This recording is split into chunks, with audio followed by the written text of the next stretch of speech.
बच्चों, स्वागत है मेरे नए वीडियो में। और आज के इस वीडियो में हम लोग क्लास 12 फिजिक्स लेसन नंबर 3 विद्युत धारा के एक नए टॉपिक के बारे में पढ़ेंगे। और आज का जो हमारा टॉपिक होगा वो होगा कि किसी भी परिपथ में हम लोग किसी परिपथ का तुल्य प्रतिरोध कैसे निकालते हैं। दो दिए हुए बिंदुओं के बीच अगर कई सारे प्रतिरोध आपस में जुड़े हुए हैं तो उनका तुल्य प्रतिरोध हम लोग कैसे निकालते हैं। ठीक है, इसके पिछले वाले वीडियो में हमने प्रतिरोधों का संयोजन क्या है, प्रतिरोधों का संयोजन क्यों किया जाता है और प्रतिरोधों का संयोजन कितने प्रकार से किया जाता है, इन सारी बातों पर हमने डिस्कस किया था। और आज हम लोग उन्हीं फॉर्मूला से रिलेटेड जो हमारा परिपथ होता है उसका तुल्य प्रतिरोध निकालना सीखेंगे। ठीक है, तो यहाँ देखिए हमने यहाँ पे दो चित्र बने हुए हैं और इस दिए हुए चित्र में बिंदु ए और बी के बीच में तुल्य प्रतिरोध निकालना है। ठीक है, तो देखिए इस तरह के सवाल एग्जाम में 100% गारंटी है कि रहते हैं। ये जो टॉपिक्स है मोस्ट इम्पॉर्टेंट टॉपिक है एग्जाम के हिसाब से। और इसमें आपको पहचानना पड़ता है कि जो 2 या 3 प्रतिरोध आपस में जुड़े हुए हैं वो किस क्रम में जुड़े हुए हैं, श्रेणी क्रम में जुड़े हुए हैं कि समांतर क्रम में जुड़े हुए हैं। अगर आप पहचान जाते हैं कि हमारा जो 2 या 3 प्रतिरोध आपस में जुड़े हैं वो श्रेणी क्रम में है या समांतर क्रम में है तो उसका हमने जो तुल्य प्रतिरोध का फॉर्मूला निकाला हुआ था उस पर रख के आसानी से निकाल लेते हैं। तो इसमें सबसे मुश्किल होता है पहचानना कि जो दिया गया है परिपथ, किसी भी परिपथ में जो प्रतिरोधों को आपस में जोड़ा गया है वह किस तरह से जुड़ा है, समांतर क्रम में जुड़ा है कि श्रेणी क्रम में जुड़ा है। ठीक है, तो चलिए हम लोग पहले छोटे छोटे सवालों से शुरू करेंगे। इस परिपथ में आपको देखिए 3 प्रतिरोध जोड़े गए हैं। ठीक है, और इसका जो मान है 8 ओम है। इन दोनों की जो वैल्यू है, एक की 6 ओम है और एक की जो है 3 ओम है। जो यहाँ पे वोल्ट दिया गया है 20 वोल्ट दिया गया है। ठीक है, तो हमको पहले ये पहचानना पड़ेगा कि जितने भी प्रतिरोध आपस में जोड़े गए हैं वो किस क्रम में जोड़े गए हैं। ठीक है, तो देखिए जब भी समांतर क्रम का संयोजन होगा उसमें क्या होगा कि जो जितने भी प्रतिरोध जोड़े गए होंगे उन सब का एक सिरा जो होगा किसी एक बिंदु पर जुड़ा होगा और दूसरा सिरा जो होगा किसी एक बिंदु पर जुड़ा होगा।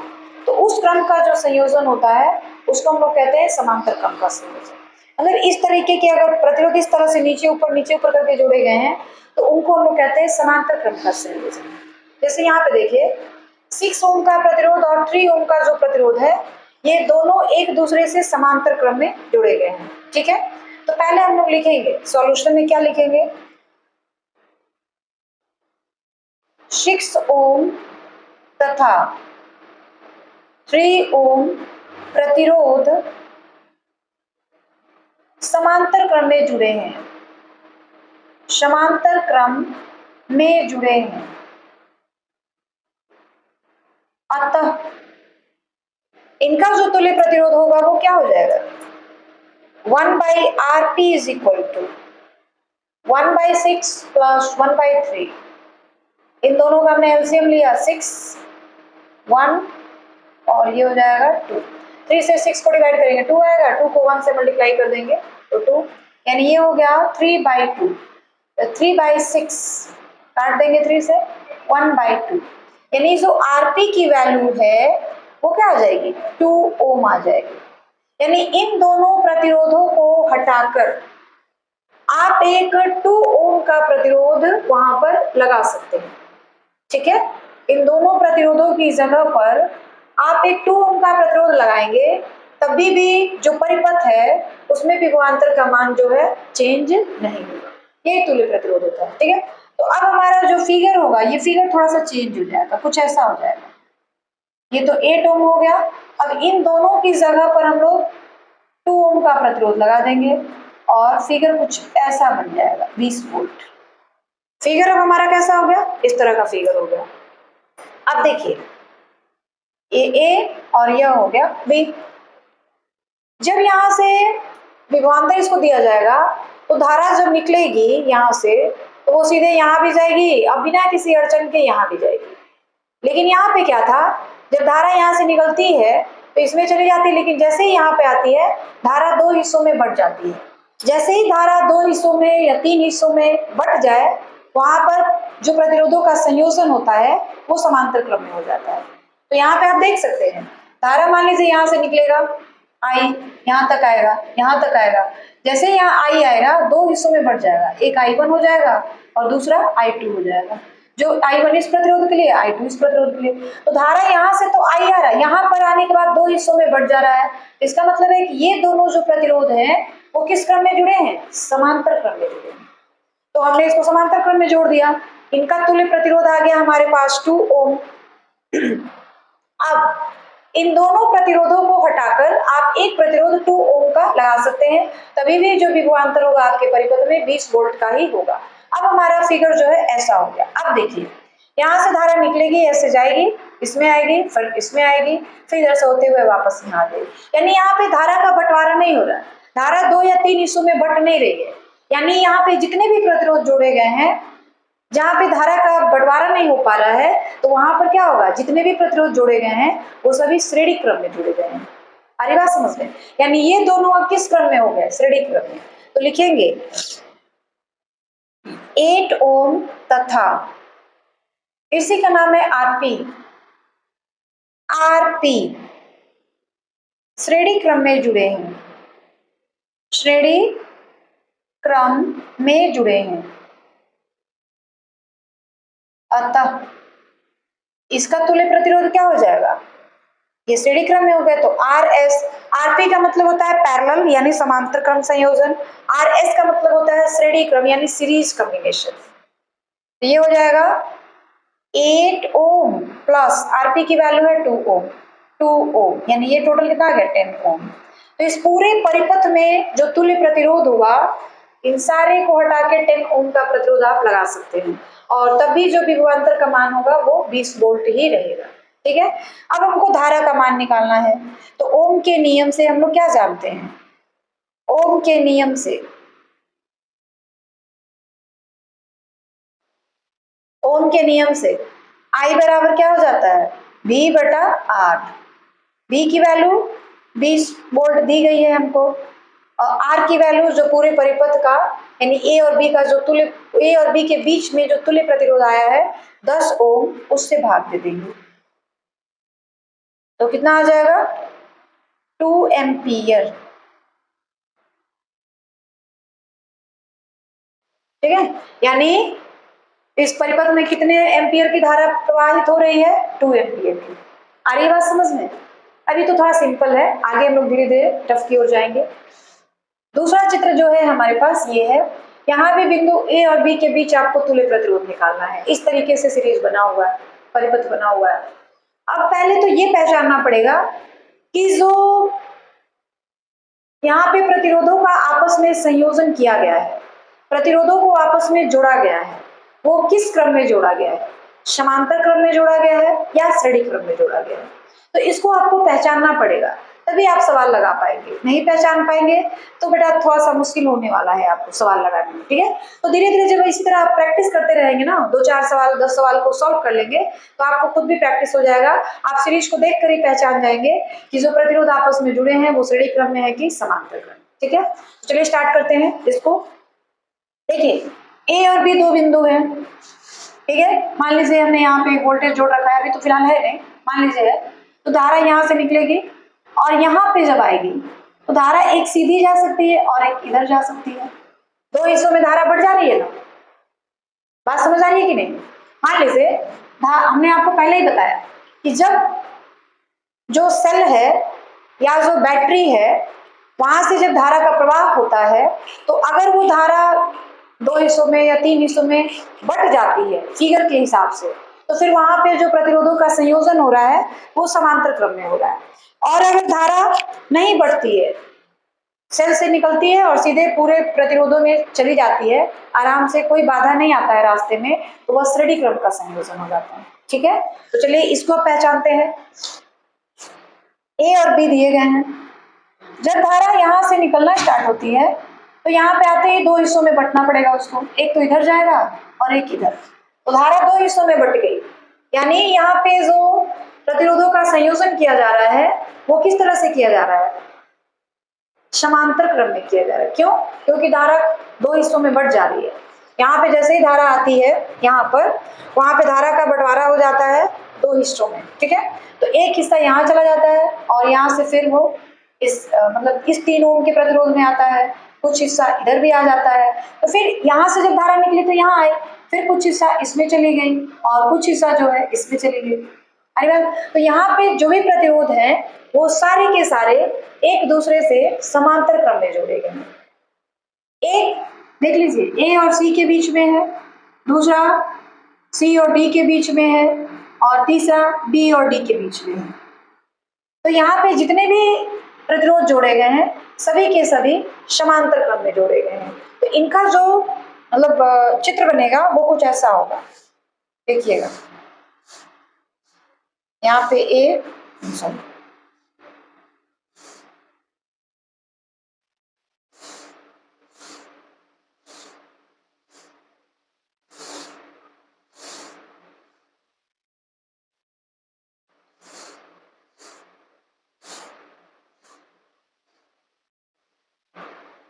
यहाँ पे आ गया आपका डी, यहाँ पे आ जाएगा आपका सी और यहाँ पे जो है आपका आ जाएगा पी और यहाँ पे जो है आपका आ जाएगा ई। तो ये जितने भी प्रतिरोध हुए वो सभी किस क्रम में हो गए, समांतर क्रम में हो गए। एक प्रतिरोध देखिए सी और डी के बीच में जुड़ा हुआ है, दूसरा प्रतिरोध ए और सी के बीच में। तो देखिए यहाँ से ए और सी के बीच में इस तरीके से एक प्रतिरोध तो आपका ए और सी एक प्रतिरोध आ जा रहा है ए और सी के बीच में, दूसरा सी और डी के बीच में, तीसरा बी और डी के बीच में आ जा रहा है। तो धारा का बंटवारा तो हो जा रहा है ना, तो इसलिए ये सारे प्रतिरोध जो हैं वो किस क्रम में जुड़े हुए हैं, समांतर क्रम। तो समांतर क्रम के लिए जो हमारे पास तुल्य प्रतिरोध निकालने का फॉर्मूला है वो क्या होता है, तो हम लोग इस तरह लिखेंगे इसको, ए और बी के बीच तीनों प्रतिरोध समांतर क्रम में जुड़े हैं, समांतर क्रम में जुड़े हैं। अतः तुल्य प्रतिरोध समांतर क्रम में जब हम लोग प्रतिरोध को जोड़ते हैं तो उसके लिए तुल्य प्रतिरोध का फॉर्मूला होता है 1/Rp = 1/R1 + 1/R2 + 1/R3, ठीक है। तो 1/Rp = क्या हो जाएगा, 1/3 + 1/3 + 1/3, यानी ये टोटल हो गया 3/3, कट क्या जाएगा 1/1, 1/Rp की वैल्यू आ गई 1, तो Rp का मान कितना आ जाएगा 1 ओम, यानी इस पूरे परिपथ का ए और बी के बीच जो तुल्य प्रतिरोध होगा वो क्या हो जाएगा 1 ओम हो जाएगा, ठीक है। तो इस तरीके से आप क्वेश्चन को सॉल्व कर सकते हैं। अब हम लोग इस सवाल को हल करेंगे। यहाँ पर भी बिंदु ए और बी के बीच आपको तुल्य प्रतिरोध ही निकालना है और हमने आपको पहले ही बताया कि आप जितना ज्यादा प्रैक्टिस करेंगे परिपथ को सॉल्व करना उतना आसानी से आएगा। तो यहाँ पे देखिए क्या है, दो प्रतिरोध है, दोनों का एक बिंदु पर और दूसरा सिरा यहाँ पर जुड़ा हुआ है। तो जाहिर सी बात है ये दोनों प्रतिरोध किस क्रम में जुड़े हैं, समांतर क्रम में।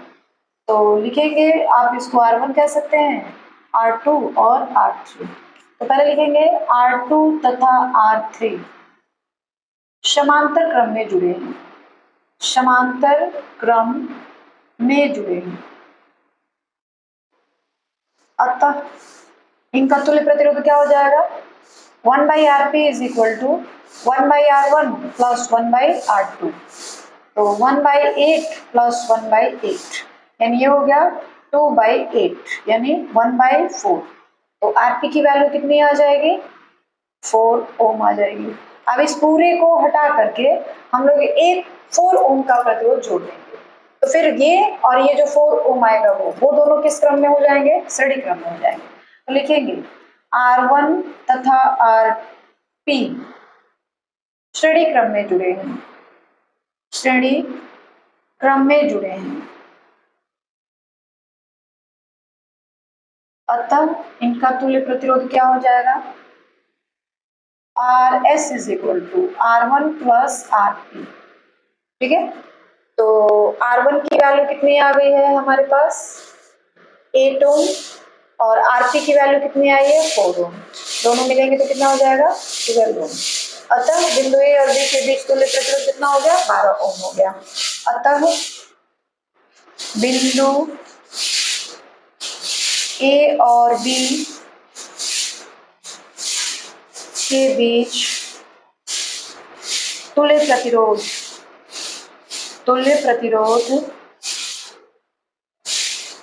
12 ओम है। ठीक है, उसके बाद इसको भी करेंगे। देखिए इसमें क्या है, ये दोनों समांतर क्रम में जुड़े हुए हैं। ठीक है, तो पहले हम लोग इसको सॉल्व करेंगे। तो आप चाहे तो नाम दे सकते हैं, सारे तो 10-10 ओम के ही है ना, इसको R1, ये R2, ये R3, R4 और ये हो जाएगा R5। आप अपने मन से कुछ भी नाम दे सकते हैं। तो पहले हम लोग इतने दूर को हल करेंगे, ये वाला जो रेक्टेंगल दिख रहा है ना इसको हल करेंगे। तो लिखेंगे R3 तथा R4 समांतर क्रम में जुड़े हैं, आपको देख के पता चल रहा है क्रम में जुड़े हैं। अतः इनका तुल्य प्रतिरोध क्या हो जाएगा 1/RP is equal to 1/10 plus 1/10, ये हो गया 2/10। तो RP की वैल्यू क्या आ जाएगी, RP की वैल्यू आ जाएगी 10 ओम। ठीक है, RP की 2/10 मतलब 5 आ रहा है, 1/5 यानी ये 5 ओम आ जाएगा। ठीक है, अब देखिए, अब फिगर जो है हमारा, इन दोनों की जगह पर आप क्या जोड़ देंगे, ये सारे हट जाएंगे, यहाँ पे तब 5 ओम का प्रतिरोध आ जाएगा। ठीक है, तो फिगर कुछ ऐसा हो जाएगा हमारे पास।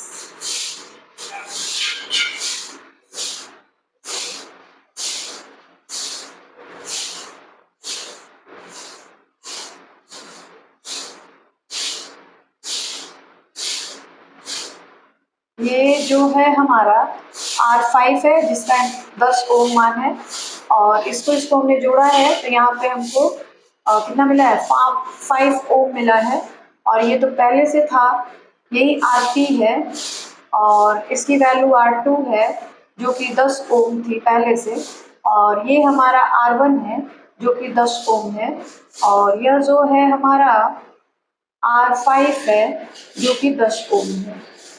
R5 आई बात समझ में। अब एक प्रतिरोध घट गया, क्यों, इन दोनों को हमने हटा दिया और यहाँ पे 5 ओम का प्रतिरोध हमने लगा दिया। तो पहले इसमें इतने सारे प्रतिरोध दिख रहे थे, 5 प्रतिरोध थे, अब आपको 4 ही दिख रहे हैं। इन दोनों को हमने हटा दिया, वहां पे एक प्रतिरोध 5 ओम का लगा दिया। अब क्या करना है, देखिए ये और ये दोनों तो समांतर क्रम में हो जाए, श्रेणी क्रम में हो जाएंगे, और इन दोनों के साथ यह जो होगा वो किस क्रम में हो जाएगा, समांतर क्रम में। ठीक है, तो पहले हम लोग क्या करेंगे, लिखेंगे R2 तथा RP, इन दोनों को पहले जोड़ लेते हैं। R2 तथा RP श्रेणी क्रम में जुड़े हैं, श्रेणी क्रम में जुड़े हैं, अतः इनका तुल्य प्रतिरोध क्या हो जाएगा, RS is equal to RP plus R2। RP की वैल्यू 5 है, R2 की वैल्यू 10 है, कितना हो गया 15 ओम।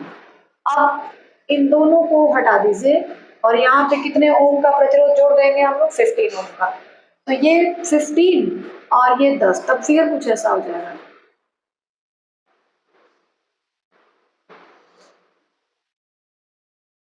ये 15 ओम का हो गया और यह RS हो गया, और यह जो है R5 हो गया, और यह जो है R1 हो गया। ठीक है, अब क्या करेंगे, R5 जिसका अमाउंट है 10 ओम, R5 और RS ये दोनों किस क्रम में जुड़े हुए हैं, चित्र देख के आप बता सकते हैं कि वो दोनों किस क्रम में है, समांतर क्रम में है। तो फिर यहाँ लिखेंगे R5 तथा RS समांतर क्रम में जुड़े हैं, समांतर क्रम में जुड़े हैं, अतः इनका तुल्य प्रतिरोध क्या हो जाएगा, 1/Rp डैश लिख लेते हैं is equal to 1/R5 plus 1/Rs।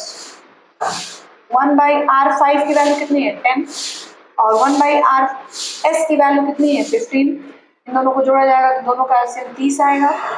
10 से भाग देंगे 3 और 15 से भाग देंगे 2 यानी 5/30 यानी 1/6 यानी Rp डैश की वैल्यू आ गई 6 ओम। ठीक है, अब फिर चित्र बदल जाएगा, इन दोनों को हटा के 6 ओम का प्रतिरोध लगाएंगे तो ये हो जाएगा R1 जिसका अमाउंट है 10 ओम और यहाँ पे एक और प्रतिरोध जोड़ देंगे जिसका अमाउंट कितना आ जाएगा 6 ओम। ठीक है, तो ये क्या हो जाएगा Rp डैश हो जाएगा। अब ये दोनों किस क्रम में जुड़े हुए हैं, ये दोनों जो है श्रेणी क्रम में जोड़ दिए गए हैं तो लिखेंगे R1 तथा Rp डैश श्रेणी क्रम में जुड़े हैं, श्रेणी क्रम में जुड़े हैं।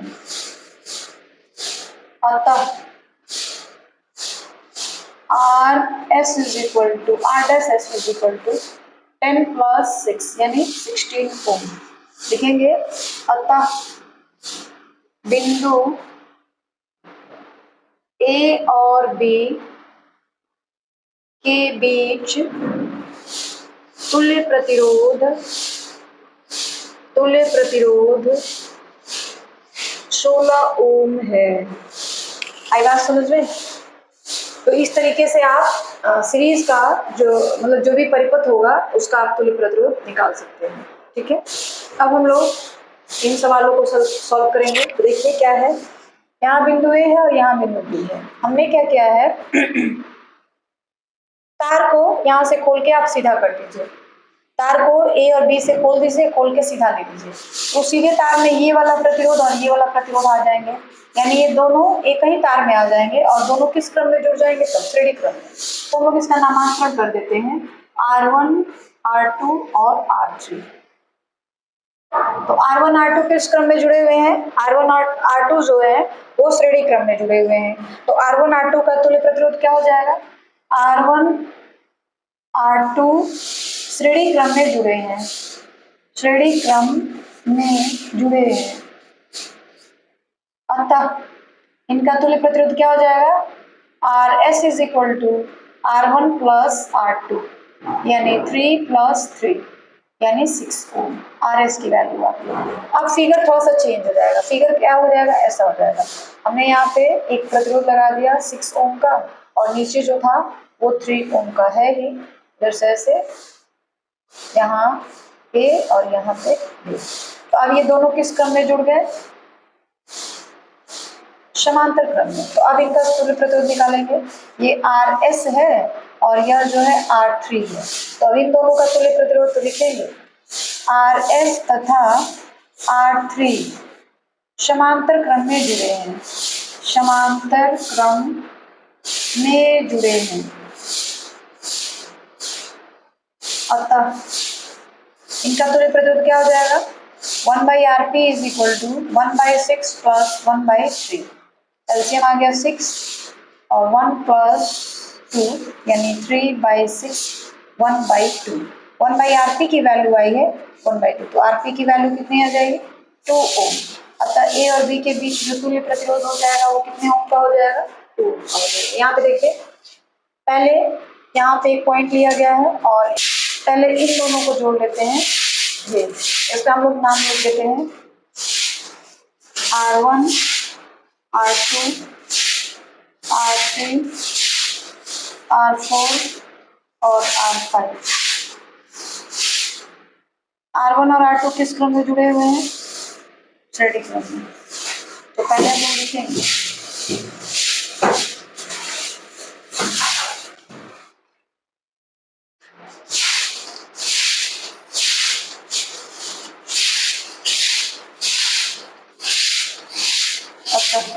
R1 और R2 का तुल्य प्रतिरोध क्या हो जाएगा R1 प्लस R2 4 प्लस 4 यानी 8। ठीक है, अब इन दोनों की जगह पे हम लोग एक प्रतिरोध जोड़ देंगे जिसका मान कितना हो जाएगा 8 ओम के बराबर। ठीक है, तो अब वो जो 8 ओम है वो और यह 4 दोनों किस क्रम में जाएंगे? फिगर कुछ ऐसा हो जाएगा, ये 8 ओम हो गया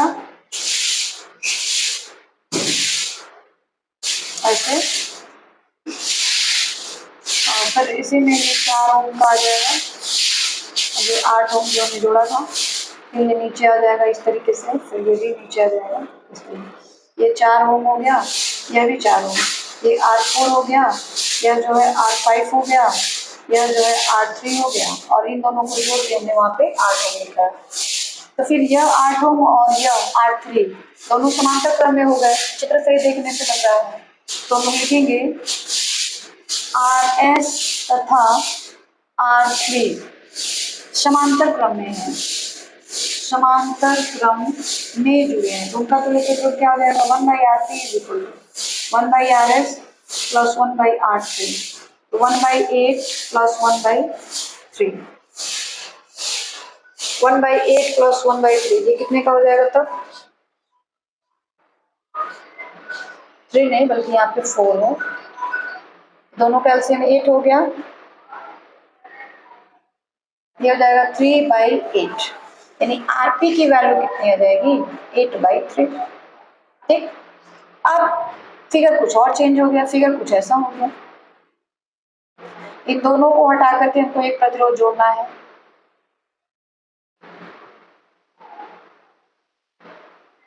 यहाँ एक प्रतिरोध है और यहाँ भी एक प्रतिरोध है, इसका मान जो है 4 ओम है जिसको हम लोग R4 कहते हैं, इसको हम लोग, इसका भी मान 4 ओम है जिसको हम लोग R5 कह रहे हैं, और ये R3 हो गया। ठीक है, अब ये तीनों किस क्रम में है, यहाँ पे A है और यहाँ पर जो है B है, तार यहाँ से खींच के अगर हम सीधा कर दें तो तीनों एक ही तार में आ जाएंगे और तीनों किस क्रम में जुड़ जाएंगे, श्रेणी क्रम में जुड़ जाएंगे। तो इनका तुल्य प्रतिरोध क्या हो जाएगा, RS dash is equal to R4 plus RP plus R5, R4 की वैल्यू 4 ओम, RP की वैल्यू 8/3 और इसकी वैल्यू R5 की 4 ओम, तो टोटल एलसीएम हो गया 3, ये हो जाएगा 12 प्लस 8 प्लस 12, 12×24 और 8×32, 32/3, यानी ए और बी के बीच जो तुल्य प्रतिरोध आएगा वो कितना हो जाएगा, 32/3। अब इसी तरह से इसको हल कर लिया जाए, देख लीजिए क्या किया जाएगा। पहले तो ये दोनों प्रतिरोध नाम दे दीजिए, R1 R2 R3 R4 और ये हो जाएगा R5।